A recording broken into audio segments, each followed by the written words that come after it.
Welcome to my channel. Today I'm going to talk about Wendigo skinwalkers. Why a lot of people want to become one of them, or jump into the skins, they say. These stories are posted both in Navajo reservations, Cherokee, Blackfoot, all over the world on reservations in North Carolina, in the United States of America.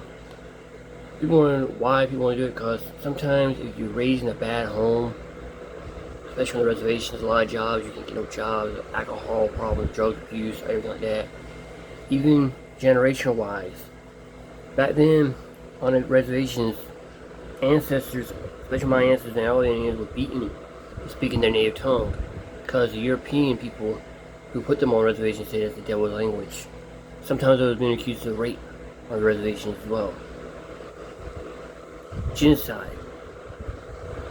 While African Americans was taken from their land and brought here, the Native Americans was hunted down, killed, raped, had rewards placed on their heads, $50 a scalp, $500 for a whole tribe. So people who were on the reservation that grew up on there couldn't find no jobs or anything like that, have use of home-wise, or either join or become Wendigos to escape the pain or the abuse in the world. This right here, what I'm about to show you, the guy right here from either Native American, Navajo, he's going to explain why a lot of people want to be Wendigos, skinwalkers. I'm wearing my arrowhead, as you can see. That's what I'm talking about, this kind of stuff right here. So yeah, we'll go ahead and get into the video, shall we? And there are lots of reasons why somebody would want to jump in the skins. Now, for everybody out there that doesn't really understand or never really been in the res, or has friends in the res that kind of tell them stories about reservation life, for a lot of people out there that do not understand, you kind of have to look at the home of where somebody comes from that is part of Roshi. You have to think about who their mother, their father, their grandparents, uncles, aunties, cousins, relatives are. What kind of family relationship do they have? Unfortunately, on the reservations, there's a lot of corruption out there. Darkness. It's a hard subject to talk about. It's a hard subject to get into, because you start dealing with alcoholism, you start dealing with drug abuse, you start dealing with domestic violence, verbal abuse, all sorts of different things, because you have to look at the history of our people, everything that we have gone through. Look at the brief history of indigenous peoples. We didn't get the right to be able to perform our ceremonies legally in the United States until the 1970s. Our people went through boarding schools. My grandparents, my mother was the last generation, at least in these parts, to go through kind of a militaristic boarding school setting. Residential schools, and luckily, like me and my siblings, we didn't have to go through that harsh punishment that my grandmother, my mother, and even before that too, of schooling, of residential schools in the United States, and even in Canada too. There's still very, very recent times of residential schools actually being opened. Residential schools of teaching us that our culture and our way of life is the way of the devil, the way of the demons. And when we speak our language, we're speaking the devil's tongue. We would be punished for speaking our language. We would be punished, and sometimes children were even killed at these locations. So you got to think, a lot of those people that went through that are still alive today. The repercussions and the effects of going through that your way of life, being trained, is going to lead you to damnation. When you go through such things, such traumas like that, you go through a lot of different things in those boarding schools, and there's a lot of abuse, physical and sometimes sexual abuses too. There are cases of that too in there. And so when you return home, a lot of times in the reservation life is hard. It is hard for a lot of the normal everyday people. Like, we don't have the most luxurious houses, we don't have the luxury, a lot of times families on the reservation don't have electricity, running water out there still to this day. There's still about 10,000 families out there in the reservation that don't have running water or electricity out there. It's kind of very, very hard to survive out there. You have to go haul water.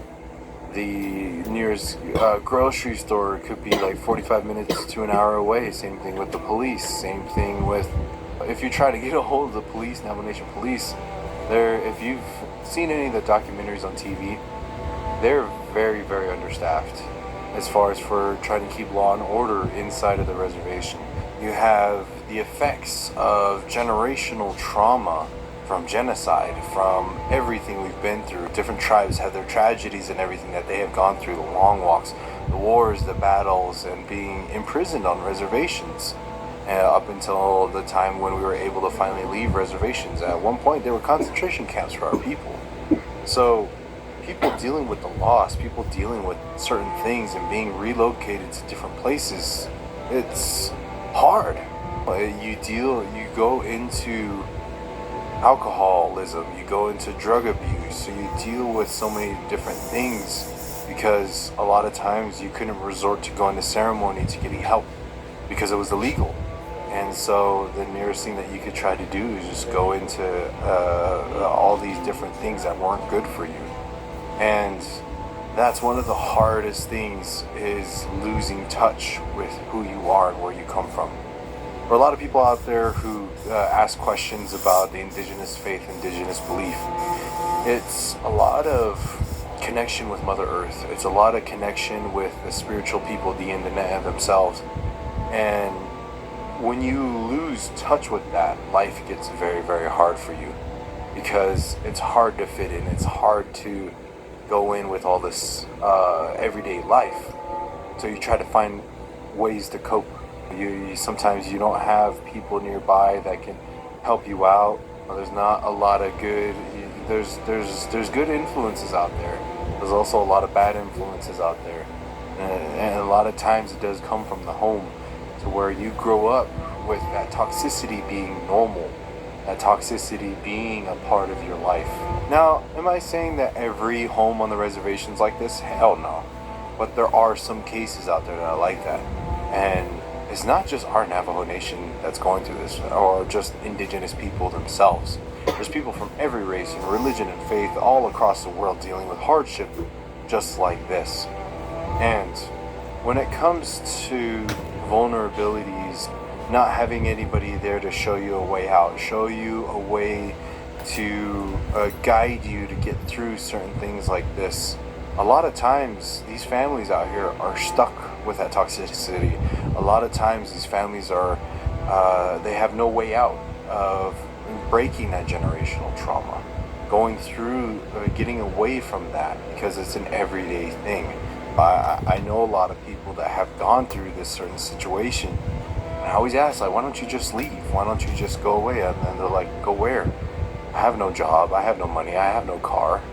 And jobs in the reservations are very few and in between. Work in the chapter house, you can go work at the grocery store, gas station, or you start going into the construction field, or you have to do what I did and leave the reservation to find work. I was working in the solar industry, industries that don't really work out. I had a lot of jobs in the reservation up until recently, and it's very interesting to kind of think about the psychology of why somebody would want to turn to darkness and evil. Is because you're either born into it, and that becomes normal in everyday life. And when you have bad influences, especially on the reservation, when you pick friends, when you pick role models in your life that go down a dark path, it's kind of easier to follow with them because it's cool. It's a lot easier to go through certain things and follow certain people. So A, you don't get bullied, 2, you don't get beat up, and then 3, you get to keep your life.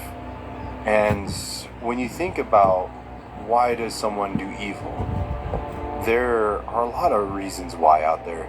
People would go and want to go jump in the skin or do evil things. There's not just jump in the skins, but there's also evil witching that happens on the reservation. There's also different things that happen everywhere. But it all comes around to the unique situation that this person was put into to become a villain. It also comes down to a lot of human emotions, like why does somebody get mad? Why does somebody get upset? No one is born and wants to be mad. No one, I bet there's some cases out there that are like that. But for the normal person, no one likes to be mad. No one likes to be upset. And sometimes you get to the point to where being upset and mad makes you happy, which is kind of weird. But it's something that, like, whenever somebody's mad or upset, that's what's going on. Talk to me about it. Sometimes just needing to vent it out, help them find solutions is all it takes. Now, I'm going to share a story with you that I was told one day when, after we got to be able to see on a scouting mission, pretty much Yanagloshis running around in the middle of the night. We're watching them, and I turned to one of my relatives and I looked at him and I asked him, I was just like, why would somebody want to be something like this? We were sitting up on the hillside at night. It's a full moon out, and then we saw those people drive up from their cars and they go meet up at a certain spot. We heard about it, we got tipped off of the information. So we're scouting it out, we're looking, and we see them get dressed up, and then they start singing their songs. And then they begin the transformations into their animals, and they change into their skins and stuff, put on the body paint and all this stuff. That we were there, and then they run off. And then when they were gone, we were getting ready to leave, and I turned to my relative and I asked him, I was like, why would somebody want to do this? After they left, you knew they were going to go do something mischievous. You knew they were going to go do something very bad. He said, I'm going to tell you a story about this young boy I met a long time ago. He grew up in a house to where his mother had passed away of an illness. It's a long time ago. And this boy had a father that was dealing with the loss of his wife. He was an only child. And in this story, he tells me that the father really went down a dark path of alcoholism. And the son was very, very young. The son was very innocent. He was kind of going through a lot of trauma too about losing his mom. And there really was no other relatives to kind of go and take care of him. So the father said that he'll take care of him.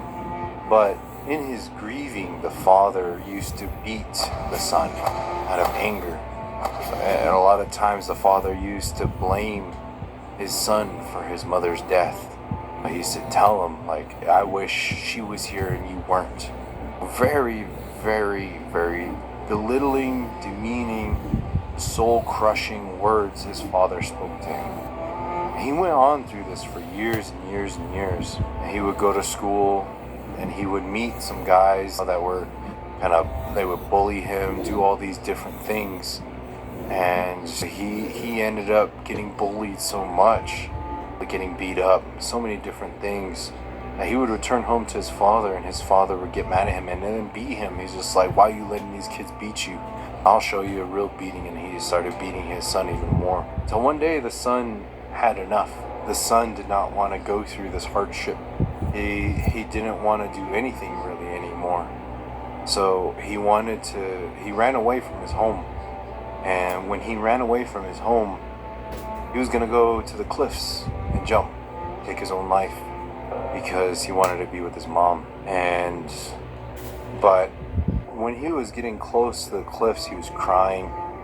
And it was the middle of the night. He was walking through, going up the hill toward the canyons, until something came up to him.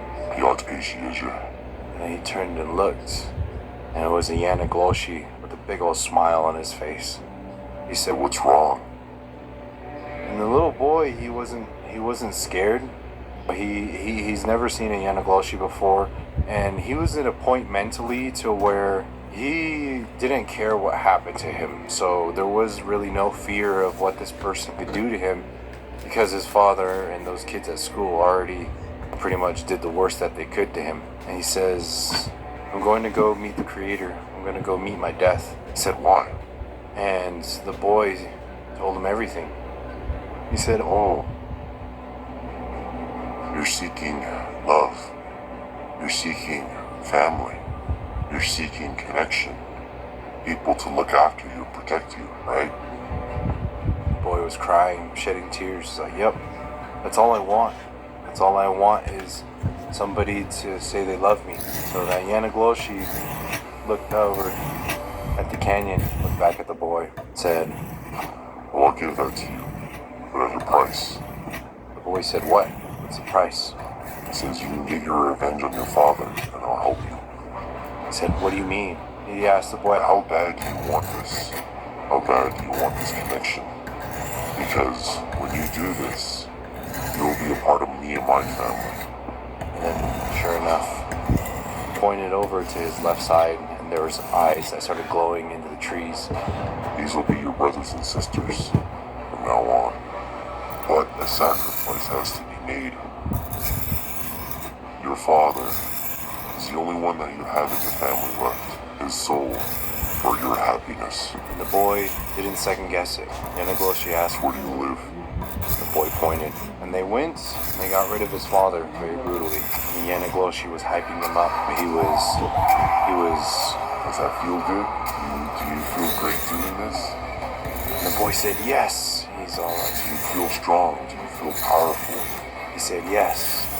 So with the help of the Yanagloshi and that skinwalker, they were able to take out his father. And they took his body and did what they had to. And so that Yanagloshi took him to a cave and sat him down by a fire. And there was a couple other young kids that were there too. So You guys will be you are my new children. I will teach you how to do this. And so the boy felt that connection, felt that love. And when he felt that love, everything that they did, even though it was bad, to him, in his mind, he was taught that it was good. And so all this stuff that kind of went on over the years, like, he was one of those people that were kind of what we consider like those nomads or kind of Galani spirits that would kind of roam, never really had a home. So, but they would steal, they would eat local animals, and they would kind of go about like that. And when they would kind of get rid of targets, sometimes they'd take their monies, their cars, or stuff like that, and they would kind of live that lifestyle that's like that. Till one day, that boy ran into my relative, and that boy was sent to Gujihim. And for people who don't know, Guji means witch him, get him sick and kill him. He had a bounty out for him, and he was looking, he was watching, waiting for the moon to kind of go behind the clouds one night, and he was watching the relative play with his children at the time, playing with the dogs and being happy. And he was intrigued by this. He was intrigued by a different type of love and understanding. And so the boy was sitting there. Then the relative looked up over the hill and he sensed them. He knew that they were here. So he told the kids to kind of go inside and lock the doors. So the relative started walking up toward the hill, but he never got really too close. And then that boy was like, shoot, does he know I'm here? He was thinking that. And this relative knew a lot of different ceremonies, so he can be able to kind of sense what he was thinking. I guess you can say he was a type of Hatashi, a medicine man. And then he says, yeah, I know you're there. The boy got shivers and he freaked out. And he said, what are you doing over here? And then the boy didn't say nothing. And then there was a couple other Yanagloshis that were kind of further away. They were listening too. And he started talking with them. He says, I sense a lot of damage to your soul, hardship in your soul. And I just want to let you know that I love you. And he got shivers down his spine. He says, everything that you have done, you can stop. He says, you can find a better life. You can find a better way. What you're doing is not good. You hurting people, you scaring people the way that you do is not good. The people that you hang around with are not good. You are somebody that deserves better in your life. That boy was kind of just sitting there as his voice echoed kind of throughout the valley. He had power with it. He had love with it, good intention with it. That boy has never really felt anything like that in his life. So he was trying to comprehend what all this is up until when that boy kind of started thinking back on his life, thinking back on all these things. That man was telling him, he was like, this right here, this is what family is, our people. But this is what we walk in beauty with happiness and love. This is what being Diné really means. He's like, I'm pretty sure you never had anybody teach you that. Right as that little boy kind of, by this time he's probably like a teenager, but he started thinking and questioning his life. His master came, grabbed him by the neck, pushed him down into the ground, and hit him in his back a couple times. And he's like, Don't you ever think about leaving. Don't you ever think about abandoning your family. and then he grabs a knife, puts it up to his neck, and threatens him. If you leave, this blade is waiting for you. So that boy got scared. That boy had fear in him. So he was ordered to pull back, and that man said a prayer in Navajo for him. Said a prayer in Navajo for everybody that was there, all those Yanagwashis that were there. And he went back inside. And the thing is with this is that man, I guess you could say, had aura, but he had a lot of spiritual energy enough to where his presence alone was a shield. These Yanagloshis knew that they couldn't get to him because he was that powerful. So they ended up turning away and going back. And that boy was sitting there, all his brothers and sisters and his father, and he was looking, and they were planning and scheming and all these different things and all the deeds that he's done in his life up until that point, until one morning, early in the morning when the sun came up, he ran away. He turned and never returned back, and he ran from those people, and he got his skin and he hung it up. He was done, and he walked off. That relative told me that story because that boy years later found him, shook his hand, told him, thank you for what you did for me. The man was like, who is this boy?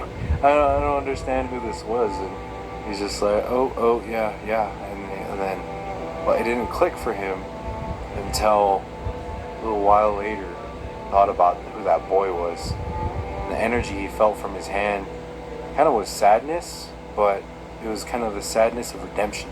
And that boy wasn't wearing the skin that night, and he was one of the people again. And he was going back on that holy road. And so he told me that story. He's like, when it comes to evil, when it comes to corrupted people, there is a chance for them to turn back and not want to do evil things no more. There's always room for redemption. There's always room to kind of go back. Like he told me, he was just like, it'll be a hard road, but kind of got to go into hiding after you get these skins, learn from them, their techniques, everything. So, but this story was one of those stories that really hit me hard, made me look at darkness and evil that's out there. Is because when you think about these certain stories that are like this, about people who are born into unfortunate situations, not even just born, but life happens and hardship happens, and the surrounding and everything they have around you, sometimes you have no choice but to kind of go through it, and how you go through it is up to you. And unfortunately, the cards that this person was dealt was ones that led him down that dark path. But am I saying that this is a situation for every skinwalker out there? No, it's not. Some people are just evil. There's people that are just like willing to be like, yeah, like, I want to go ahead and jump in the skins. I want to go fuck with some people because they're jealous people. In their minds, they're taught to be jealous. Somebody's doing better than you, I'm gonna witch you, or I'm gonna kill you. I'm gonna do all these different things, and that's just not that's like a trait that's like not even just like with Navajo Nation or anything like that. And then when people will comment and ask me, why does people want to be skinwalkers? Why would they do such evil things? I'm just like, why does evil do evil? Now, skinwalkers in Navajo Nation are the only things in the world that do evil things. You have serial killers, you have all these other murderers, school shooters, all these other different things out there in the world. And it's not even just those people that commit murder. It's like people that lie, that betray, backstab, business people, all these other different things out there that try to win with an evil mindset, and they love it. You know what I mean? It's almost like it's a certain chemical drive, like that they're addicted to doing evil things, mischievous things in their own way and in their own life. They got used to it, and they certainly learned to love it. So when it comes to why would they want to go and do these things, that's a scenario of why it could be. Two scenarios, like somebody just grew up that way and they got used to that toxicity. They got there, or they wanted family, they wanted love, but it's the wrong kind, wrong kind of love, and the evil and darkness will manipulate you in such a way. So